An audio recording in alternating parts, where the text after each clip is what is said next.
Dirt Sprague visit the insiders that are covering the stories you've heard about and some you haven't. How'd you do that? Actually, I'm not even mad. It's amazing. The Daily Ticker with Dirt Sprague on 1080 The Fan. All right, Daily Ticker time on a Monday. We talked about him earlier. 9 straight Sweet 16s for Gonzaga, and we talked to their voice now, Tom Hudson, good friend of the program, longtime voice of Gonzaga basketball. And Tom, I'm just going to get out ahead of it now. Are you available on March 25th of 2025 when Gonzaga is going to their 10th straight Sweet 16? Because every year we talk to Tom Hudson this week and maybe next week, depending on how long the run goes. So I just want to book you now if you're available for next year.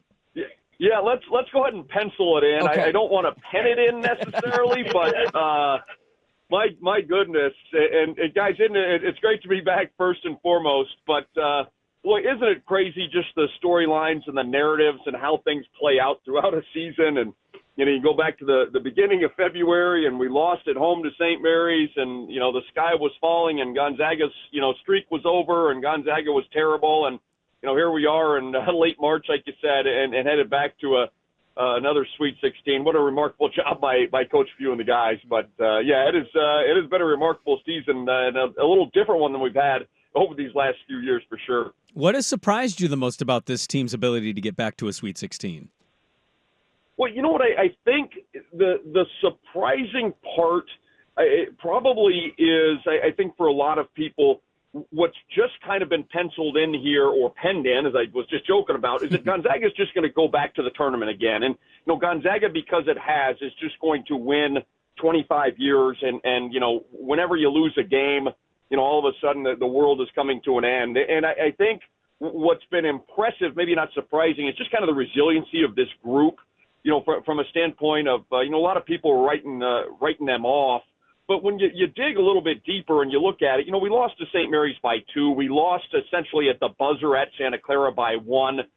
So it wasn't like we were getting blown out. And, one of my things that I think has been really interesting to see is, with the transfer portal and the way that this college sports world is working now, you've got so many new guys being asked to play so many new roles coming into your program. We lost 8 guys from last year.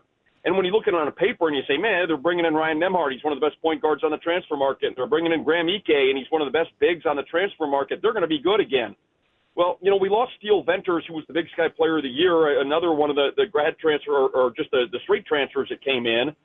He had a knee injury, and so that was a little bit of a blow that the guys had to kind of figure out. But I just think, guys learning roles and understanding, just because you're bringing in talent doesn't necessarily mean it's all going to mesh right away.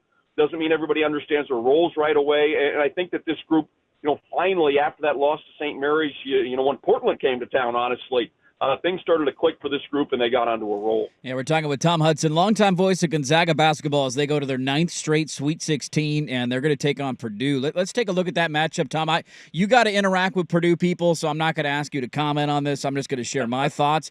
I can't stand watching them play. It seems like it's cheating. It's unfair. They have a 7'5" guy. Everybody else is like 6'6" in college hoops. I can't stand it, so I'm rooting like hell for Gonzaga when they try and, it's like watching a bunch of lions try and tackle a giraffe in the Serengeti. Like, how do you go about defending this big guy, and how do you think they're poised to handle that task? Well, what's really interesting, this is going to be the third time that we've seen them in the last 2 seasons. We played them at the PK 85 in Portland, and then we played them in Honolulu as part of the Maui Invitational. We actually led them. It was interesting at halftime by 5 when we played them in Honolulu. We missed our last 16 threes. We went 0 for 13 in the second half. It's interesting because we had some success there, a little bit. But, you're right. I mean, Zach Edey is such a different animal. I mean, it's unbelievable watching him play, and you think maybe you're playing good defense, and, all of a sudden he just catches it and scores. You think you're kind of keeping him in check a little bit, and then you look at the final box score, and he's got, 24 and 18, and you feel like you did a pretty good job, but then you look at the box score again, and you say, we gave up 24 and 18. So it is. They're a really good team. And going back to my point on this, the transfer portal and all that stuff, the teams we're talking about that people are saying are the favorites to win the national championships, Purdue, right? I mean, they've got Edey, who's been around, for a really long time. He's going to be the national player of the year again. They've got that backcourt. There's 2 freshmen that started last year that have played a ton of games together. They're veteran. They've been together, just like UConn has been together, just like Houston has been together. So, it's interesting because so much focus is on Edey, and he is such a huge part of what they do. But they've got some other guys that have played a lot of minutes that are really good. Their guards have played well against us in the past. So it's going to be interesting to see kind of what our coaching staff tries to come up with here. Seeing them for the 3rd time, like I said, in the last 2 seasons. It's hard to differentiate because 9 straight is 9 straight, Tom. But how would you put into words what you saw Mark Few do and how he maybe adjusted on the year? I mean, it's 27-7 to your point. You lost a couple close games, one at the buzzer. It's like, oh, is it really that bad of a year? But because there isn't the household name that Gonzaga has once in a while, people say, oh, it's a little bit of a down year, and St. Mary's has a great season. How do you put into context the job that Few did with this group to get back to the Sweet 16, maybe versus some of the other years? Well, I think it's one of the better jobs, honestly, that Mark has done. And one of the things, too, that gets lost kind of in the narrative with us, because, again, we've had so much success that you just think it's, rinse, wash, repeat. Drew Timmy's not with us anymore. He's the all-time leading scorer in school history, and for the last 3 years of his career, it essentially was, we're in trouble, throw it into Drew, and he is going to get us out of trouble. I mean, he was an unbelievable scorer and an unbelievable player for us. And, I think losing him and maybe not having a surefire NBA player on our roster, which, over the last 4-5 seasons we have, I think they had to dig a little bit and they had to come up with some stuff. And, I think Ryan Nembhard has been so good for us here over the last, 6 to 8 weeks. At the beginning of the year, maybe trying to do too much, and Coach kind of talked about, hey, we figured out ways to get Ryan into spots to be successful. Graham Ike has come into form. He hadn't played for a year and a half because of a foot injury, and I think the coaches have found more and more comfort in getting him the ball. I mean, he had a streak there of 7 straight games where he scored 20 or more, which even Drew hadn't done. I mean, we hadn't had that happen since my radio partner Adam Morrison did it back in 2006. So, they found ways to get him the ball. And then I think one of the things that they did, guys, it was really awesome. The Portland kid, Ben Gregg, they moved him into the starting lineup against Pepperdine in the middle of January, and they got him going. Like I said, with the loss of Steele Venters, we were starting a freshman in Dusty Stromer, and maybe he wasn't quite ready for that starting role. When they moved Ben to that starting lineup, he brings such great energy. He's playing at the 3 spot. He knocks down threes. He rebounds for us.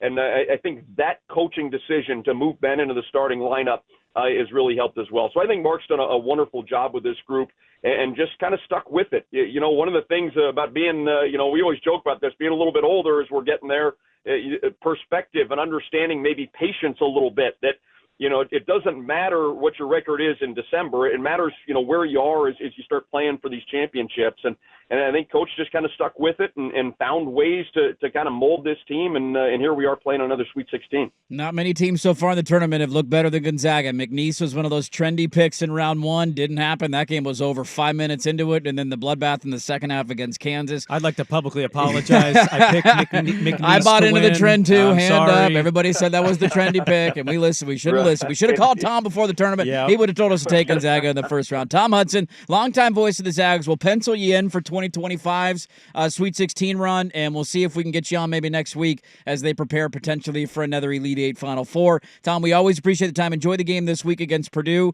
and thanks for hopping on with us. Hey, awesome, guys. Appreciate it. Thank you. And looking forward to a trip to Detroit. We've never played there, so we'll go out there and hopefully the Zags let it rip, and hopefully we talk soon. But, yeah, I'll pencil in. I've got my calendar out right now, so we'll get you down for March 2025. Great stuff. Tom Hudson, good stuff from the voice of the Zags. It's just 9 straight years, man. It's a remarkable run of consistency. We went over the numbers a little bit earlier in the show. Oh. If you're just jumping in your car, there's only 2-3 programs who have ever done this in the history of the sport. Modern era does not happen often, and they're going to their 9th straight, taking on Purdue. It's good perspective. I know Izzo has the title from years and years ago, but that he's literally in the postgame saying, I'm going to die, or I'm going to get back there. And Few's doing this every year. In a weird way, you always want to be the best team or have the most talent. I also wonder, like, for Mark Few, who lost Tommy Lloyd a couple of years ago, and obviously Tom mentions losing Drew Timme, in a weird way, I wonder if this kind of helps revitalize a coach in a way. Like, kind of, okay, he made his bones doing this with these kinds of teams, and then they get to this elevated heights of recruiting and talent and NBA guys, and they fall a little short of goals, being one of the top seeds. Being a 5 seed's kind of right in the sweet spot. And we also just, for the record, we know our producer is incredibly jealous. He wants to be Tom Hudson. He does. He wants random radio programs all across the country. Hey, can you do a Portland hit? Yeah, first in Portland. We know he's jealous of Tom Hudson. It's over. You know you want it. He wants it. They just haven't gotten there yet. I know. Haven't gotten there yet. Hey, but give him credit. Pilots turned their season around. The Lady Pilots? No, Tom just said when they played Portland, that's when everything kind of clicked into gear for them. 19-0 run to start that game. After we whooped that ass, our season went well. Yes, it did. How did that game go for the Pilots? Here's the situation. It's over. It was over before it began. Hey, what happens first? A Gonzaga national championship. Oh, God, this dumb bull question again.